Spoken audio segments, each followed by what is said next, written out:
going on, Orlando Magic fans? Welcome back to the Six Man Show Postgame Live, presented by Rockham, your Orlando Magic fall 96-87, a barn burner to the Los Angeles Clippers in what was quite the battle. I'll be honest.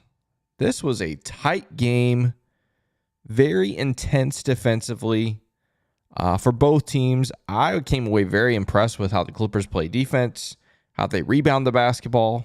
We'll see here in a little bit. That was pretty much the difference in the game, was their ability to get on the glass. But regardless, Magic just can't score. Stop me if you've heard this before. Only scoring 87 tonight. We're 48 hours removed from them dropping 121 points with 18 threes. And instead tonight, 87 points with 7 threes. Wild, wild stuff. Welcome to the show. This is the Six Man Show Postgame Live. It is our live postgame show after each and every Orlando Magic game. My name is Kevin. Glad to be hanging out with you on this Monday night as the season winds down. We are less than 2 weeks away from the end of the regular season. Just 7 games left, I guess it is, which is pretty crazy. Or maybe it's 6. I don't know. What is it? Let's see. Wait, I think I've got the schedule here. It is 1, 2, 3, 4. It's 6. 6 games left in the season. That's crazy. That's crazy. But yeah, glad you're hanging out with us, whether you're watching this live or watching it later. This show is brought to you by Rockham. They're an amazing company based in Central Florida, and they're the world's largest sock store. They make socks and underwear, some of the wildest, wackiest stuff you'll ever see. We're big fans of them because they're also big fans of the Orlando Magic. We're at Rockham.com. You can find Orlando Magic gear as you're gearing up for this play-in here in a couple weeks, potentially, and then hopefully some playoffs after that. But you can go to Rockham.com and use this code, MAGIC20, because it gets you 20% off your order all season long. Yeah, check them out at Rockham.com. And again, code MAGIC20 will get you 20% off. Big shout out to Rockham. Okay, it's tough, guys. Like, here we are. This is game number 75. Is that right?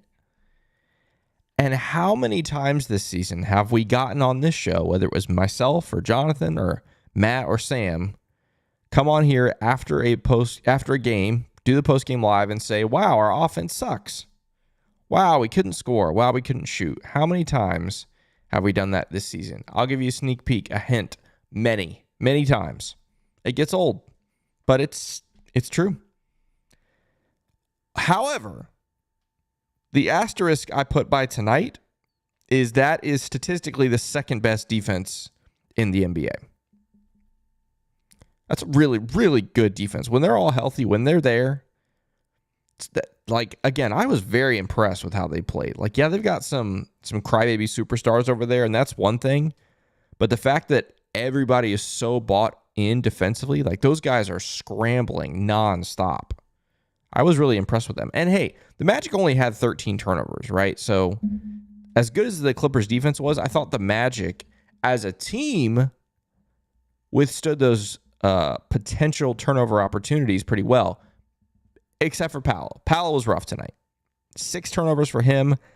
I think it might end up being scored as 7 once they redo the scoring book, the scorer's book, or whatever you call it, the stats. But anyway, 6-7 turnovers doesn't matter. It was a lot. So, and then, yeah, down the stretch, fourth quarter, offense was not good. Not just turnovers, but bad shots, ill-advised shots.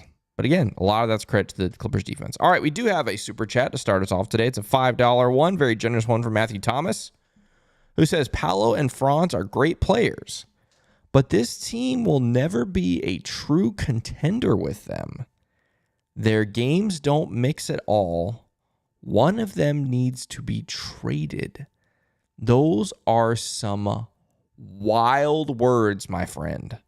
Very grateful for the super chat. But those are some wild words, brother. That is crazy. I just don't agree. I think there is some fairness to your phrase, their games don't mix at all. I think their games overlap quite a bit. I think that's fair. But to say they don't mix at all feels pretty harsh. Pretty harsh. I feel like those two absolutely can coexist. Yeah. I just can't get behind that. I can't get behind this idea, Matthew. I'll be honest. I'm still very much a believer in the foundations of this franchise being Paolo and Franz, Jalen joining them as the third piece, and maybe one or two or three other guys from this current roster also being part of the quote-unquote core, right? Like, I think Mo Wagner is a part of that. I think Anthony Black could be part of that. I think Tristan Da Silva is part of it. Or at the very least, it's too early to say he's not part of it. Outside of that, there's a lot of this team that I think could change this offseason or next season or whenever. But to say that we shouldn't build around Paolo and Franz is quite the statement to me. Quite the statement. But thank you for that super chat. Appreciate that. All right, chat. Let's see what we got tonight. Man, I'm just... First off, actually, before we go to the chat, let me... Okay, the standings have not been updated. Let me see if NBA.com standings have been updated because we have a very, very important update. Very, very important update for the standings tonight. No. Standings are not updated yet, man. These guys need to be faster. You guys need to be quicker. Come on. Come on. This is important. That's all right. We'll wait till later. All right, we'll go to the chat for a little bit, and then I'll come back and give my very important breaking news. Matthew Kennison says, Clippers have been the Magic's kryptonite since last year. They just can't beat them since Kawhi got there. I mean, the Clippers beat a lot of people when they're healthy. Like, that's a really good basketball team. Kawhi Leonard is outrageous. They also rested him yesterday to have him ready to play the Magic.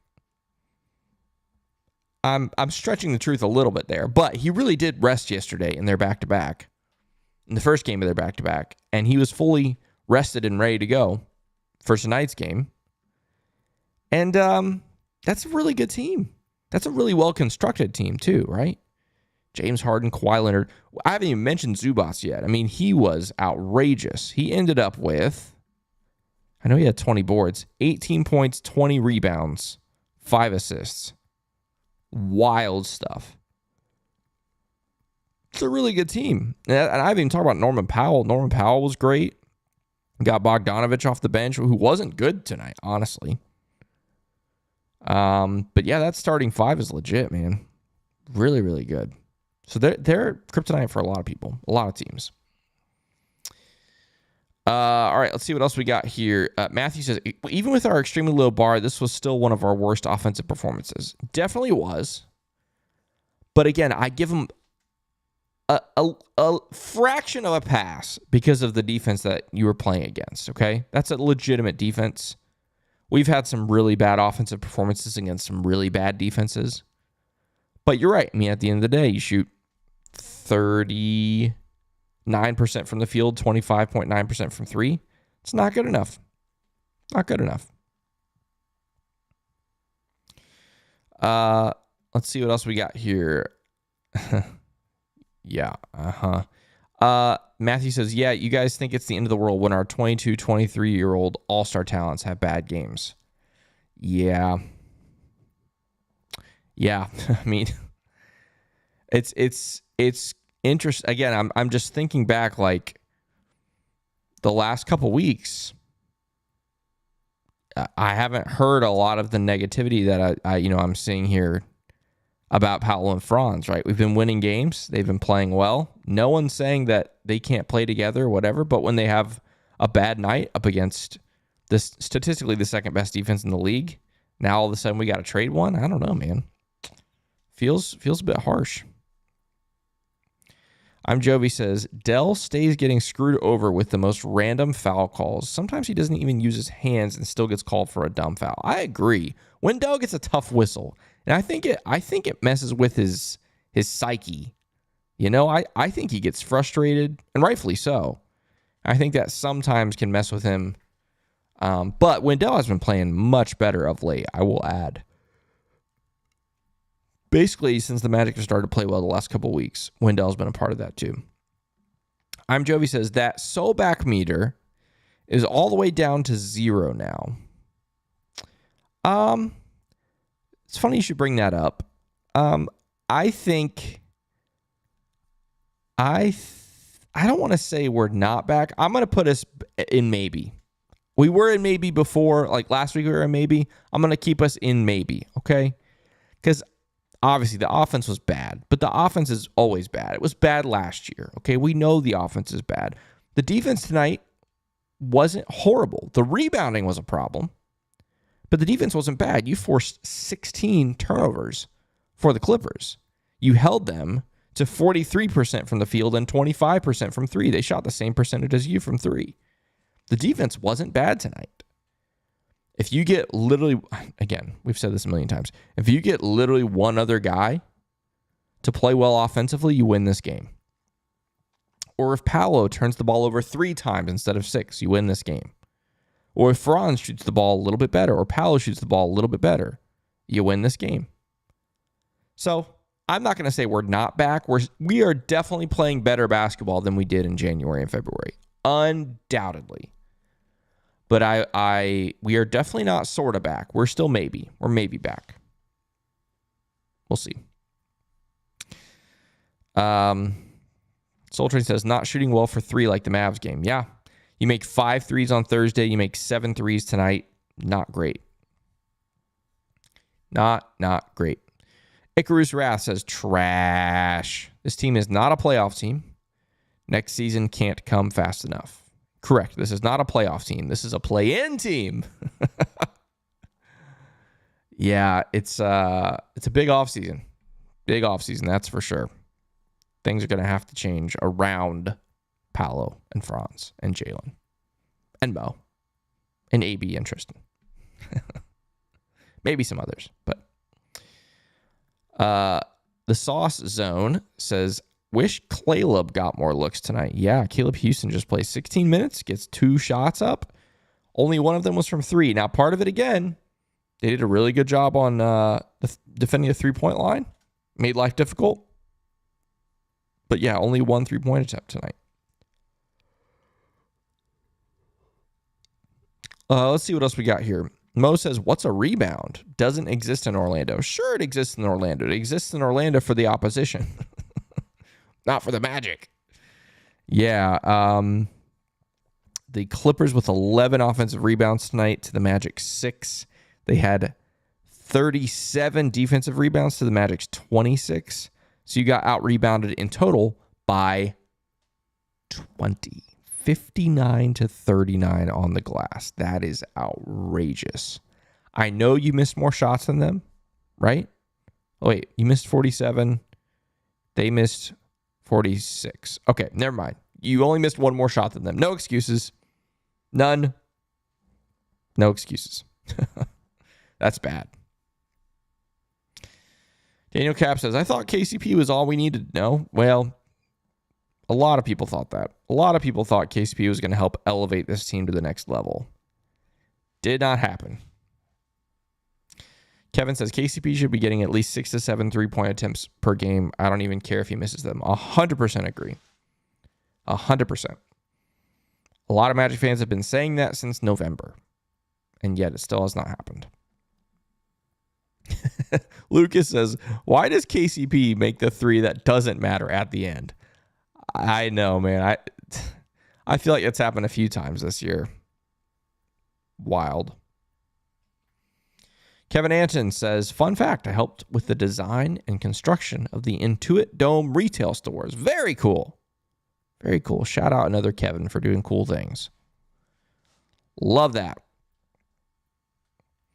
Philip says, not a great way to end the month of March, in my opinion. Your opinion is true. Such a drag due to no contribution from other players. Can't keep relying too much on 2 players to get it done every night. 100% agree. I would also add that this is not one of those nights where Paolo and Franz balled out and nobody helped them. Because Paolo and Franz, I don't think, are without blame tonight. Particularly, honestly, Paolo. Like, Paolo made some great shots tonight. Went 9 of 9 from the line. You love that. But the 6 turnovers and the 8 of 24 from the field, not good. Down the stretch, I felt like he forced things way, way too much. Once the game started slipping away, he tried to take over. Multiple possessions in the last half of the fourth quarter where the ball did not leave his hands, right? Like there was zero ball movement.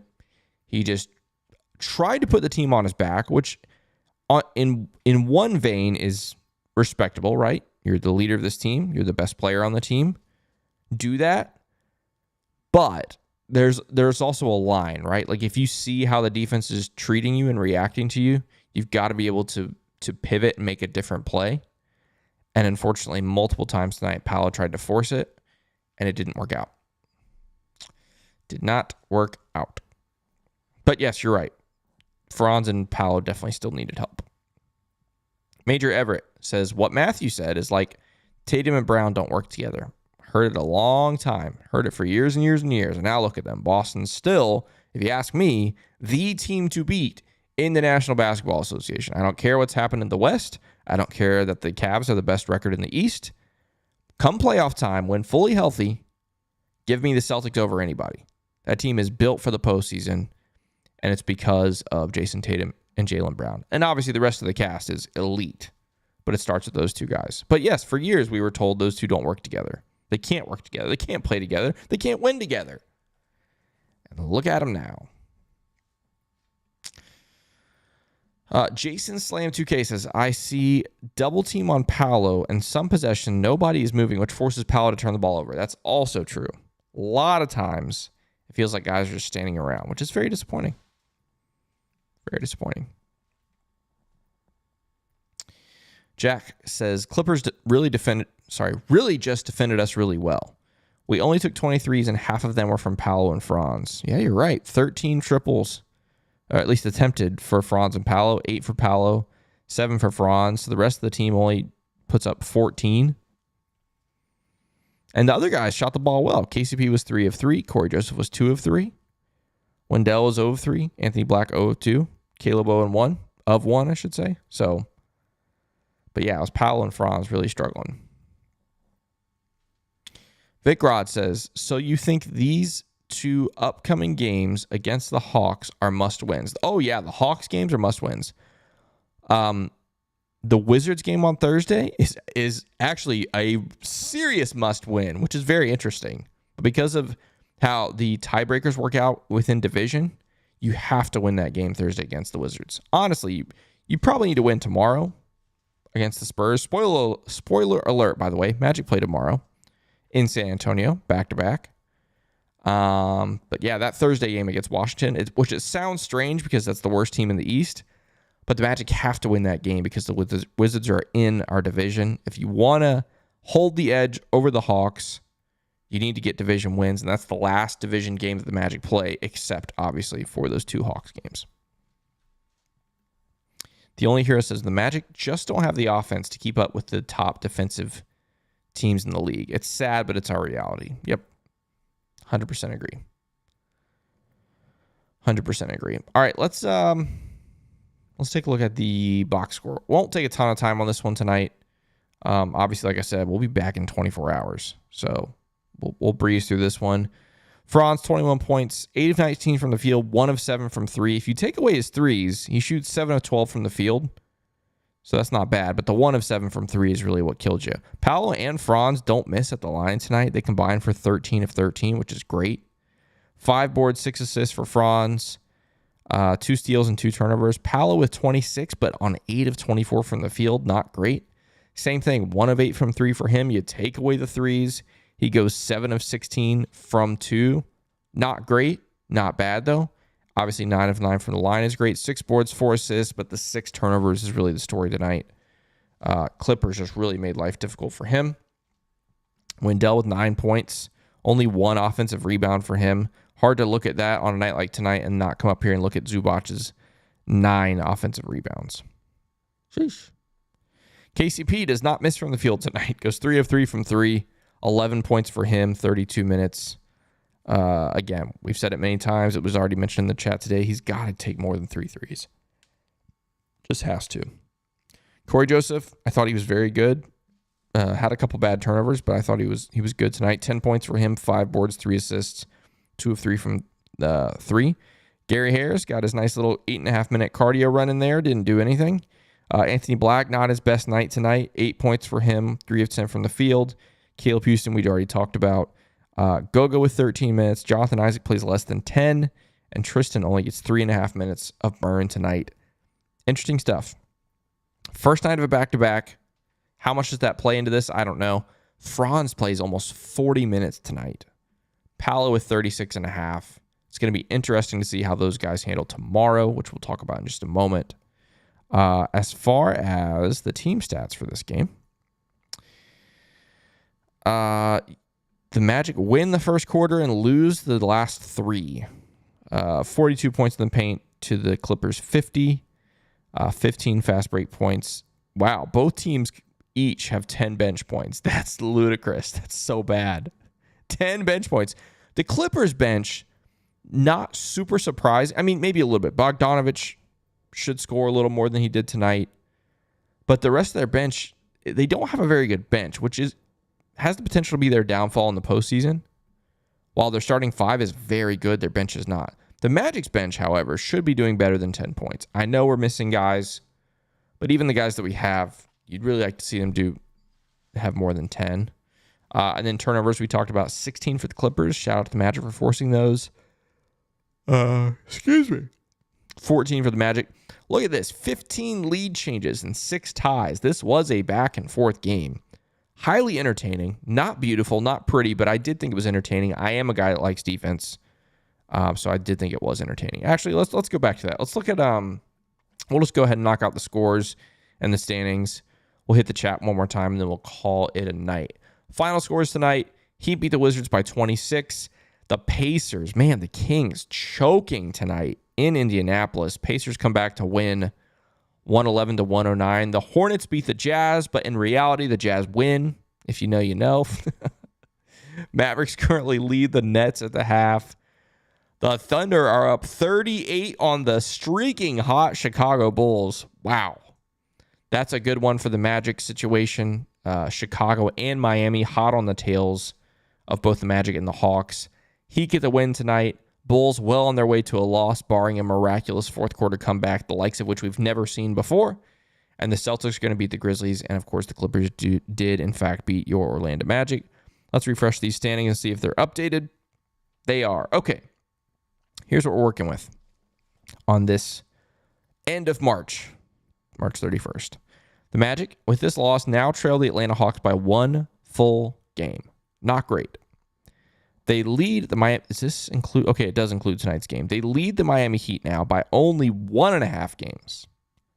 That's not great. And the Chicago Bulls, they currently lead them by 2 games, but they're about to lose this game to the Thunder, so it will be 2.5 games. That's good. The Miami thing is a problem. 1.5 game lead. Definitely have to keep an eye on that. And obviously, trailing the Hawks by 1 game is not great, but you have those 2 games against Atlanta. So if you stay within 2 games of the Hawks, going into those 2 games against the Hawks, the Magic will be in at least control their own destiny. I'll put it that way. The big breaking news of the night, though, involves the 6th seed. The Magic now trail the Milwaukee Bucks by 5 games for the 6th seed. Tonight was the night. Tonight was the night you could have got it down to 4. And then I would have started getting real loud about the 6th seed. But instead, you now trail by 5 with 6 games to go, which means that if the Magic were to win out and go 6-0 the rest of the way, the Milwaukee Bucks can only win 1 more game. They would have to go 1-7 the rest of the way. So, again, not mathematically impossible, but at this point, it just about is. Tonight was the Magic's chance to make things very interesting, and they did not do that. So they get 1 more chance. Technically, I guess the Magic number is 2 for the Bucks to clinch the 6th seed, at least from the Magic's perspective. I don't know about the Hawks. But anyway, that's the situation with the standings tonight, and obviously it's about to change pending that Bulls loss. But yeah, Magic will be up 2.5 games on them. All right, last thoughts here from the chat before we call it a night, because like I said, it's a back-to-back for us too. We'll be right back at it tomorrow night. Let's see. Lucas says the whole team is getting bad whistles. Yeah, it's tough sometimes. Who Josiah says, I miss walking double Goga. I mean, he was great on Saturday. Really good on Saturday. Major Everett says, the meter hasn't moved. We weren't supposed to beat one of the hottest teams in the NBA. Exactly. I don't think it should go down. I think it's in a good spot where it is. Magic need to take care. If it's going to move up, the Magic need to take care of business the rest of this week. Beat San Antonio tomorrow. Beat Washington on Thursday. And maybe, just maybe, the meter might move up. It's not going to move down after tonight, though. Not for me. Not for me. Giancarlo says, we are always aware of the fact that our offense can have these nights. We're still in the same place as before, and we can bounce back. Yeah, again, we know the offense stinks, but I didn't think the Magic played horribly tonight, other than the offense, which is a big part of the game of basketball. I do understand that. Vic Rod says, would we rather play, guys, Cavs or Celtics? I'll read some of these. This is a good question. I'd like to see some of your responses. Maybe that's how we'll end it tonight. Because the play-in seems like a lock. Obviously, you have to win the play-in to face the Cavs or Celtics. But in this hypothetical world where that happens, let me know, chat, who you'd rather play, the Cavs or the Celtics. And that's how we'll wrap up the night when we get to those messages. The Only Hero says, anybody else looking more forward to the offseason than the playoffs? It's a tough question. As a fan of sports, a diehard fan of my favorite teams, and this team being my favorite of all of them, I have a hard time looking past the postseason. When the postseason is an option, right? In the past, when this was a 22-win team, oh yeah, I'm looking forward to the offseason by February, of course. But in this situation, I know this team has its struggles. I know it has its failures, but this team is going to play postseason basketball. And that's not something I will ever take for granted because of the stretches that we have experienced without that. And because of that, my focus is still on that. Like, I'm still looking forward to the play-in. It's going to be a brand new experience for us Magic fans. We've never experienced this before. We've never been in the play-in. That's going to be exciting. It's going to be terrifying. It's going to be hopefully fun, potentially heartbreaking, crushing. But it's almost a win-win in the play-in, for this team at least. If you win the play-in, you get to go play the playoffs. You get to have an experience against an elite team, whether it's Cleveland or Boston, and more playoff experience for your cornerstone guys, for Paolo, for Franz, and for really the whole organization, right? The cons are there. Don't get me wrong. The cons are, if you do make the play-in, you could get embarrassed by Cleveland or Boston. That's absolutely a possibility. That's a con. Or if you don't make it out of the play-in, that's embarrassing too. That's a tough experience. But why is that a win-win? Because then that forces the front office to take a long, hard look at how this team is constructed and forces the front office to make changes. That's why I think it's a win-win. If you do well in the play-in, you maybe even do well in the first round, that's a win-win for us Magic fans because that's exciting. It's a win-win for the players because they get that experience. And if you fall flat on your face, that's a win because it forces the front office to evaluate things. So to answer your question, I'm still looking forward to the postseason. Does the offseason loom large to me? Yes, absolutely. Absolutely. It's like this. It is a large shadow, I think, that is being cast over the rest of the season, but I'm still in playoff, I should say postseason mode first. It's a very good question. I feel like a lot of Magic fans are dealing with that. So, all right. JR says our offense is abysmal. True. That is true. True. Let's see what else we got here. Nesta says offense will win you games. Defense does too. Jalen Lawson says the Bucks have Doc Rivers. Anything is possible. Facts. All right. This is how we're wrapping up tonight with, again, I asked you guys who you want to play in the first round if the Magic were to make it out of the play-in. Majestic says Celtics. We've got Cavs. Okay. Kevin says Cavs. Sauce Zone says Cavs. They piss me off. Would love to see us send them home. Facts. Jalen says Celtics. Major Everett says both. I oddly feel like we have the best shot of beating the Celtics out of almost anybody in the East, but also our history with the Cavs would make an interesting series. David T says, I want the Celtics this time. I don't want to keep hearing, can you imagine I'm not understanding. Magic were the team took the Cavs to 7 games last time. Look at them now. I see what you're saying. Yeah. Took them to 7 last year. This year you get swept or whatever. You don't want to hear that. I get that. For me, I'm still in the Cleveland camp, right? I don't want the stress of being the 8th seed, because if you're the 8th seed, that means you've had to play 2 play-in games.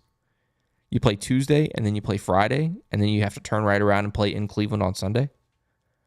But in a playoff series, I like our chances against Cleveland better. I'm still not a believer in Cleveland. I'm just not. Doesn't mean they can't go out and win it all. I think they can. I think they're good enough. But until they prove that this team can sustain it over a 7-game series against good teams, they feel beatable to me. Now, again, I'm not going to pick the Magic to beat the Cavs. I'm not crazy. But I feel like it's more possible than Boston. So, anyway. All right, guys. Thanks so much for hanging out with us. If you're still with us, whether you're watching it now or watching it later, please hit the like button if you appreciate the content. We work really, really hard to get all this content out. We just had an episode of the 6 Man Show podcast today.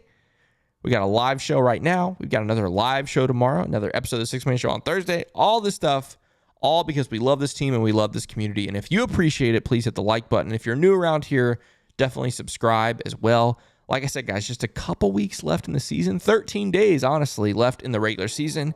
And then it's going to be postseason time, play-in time, really, for this Magic team. And then who knows what happens after that. So, like I said, folks, we'll be back tomorrow. Magic play in San Antonio, back-to-back. It's going to be tough, but the Spurs have a lot of injuries. So the Magic got to take advantage. We'll see if they can do it. I'll be back with you then. Until then, have a great Tuesday, everyone. And, of course, let's go Magic.